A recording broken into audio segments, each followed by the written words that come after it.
Здравейте, днес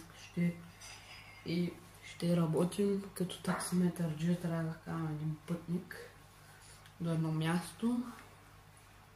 И да, днес ще ви покажа моето таксиметър чисто как карам аз, как водя хората. Чечето искам да застана напред. Добре, ето така. И сега е близо вече до локацията. Вие не виждате карта просто, защото не мога просто да го насоча, за да виждате картата. Така, ние сме на плажа, ако знаете мястото. И добре, ставаме. То сме си платили лукъв градна обаче.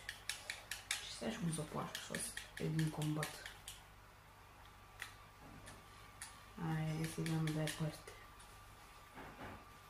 Айде, взехме си парите.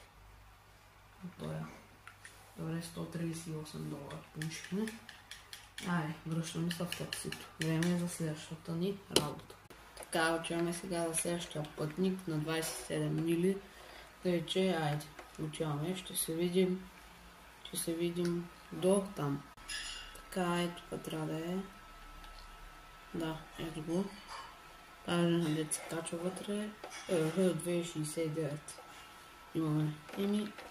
Добре, естествено ще го скипнем, няма дълго време да свалим, тъй че ще се видим на още път. Това не падна ми отгоре знака за такси, защото леко се ударих един стълб. Преди да покажете, че продължаваме с пътя. Само да демонстрирам как карам по време на пътя. Ето, сега карам, не спазвам закони и ще се видим на спирката. Тъй че, 94, не, 80 мили остават вече.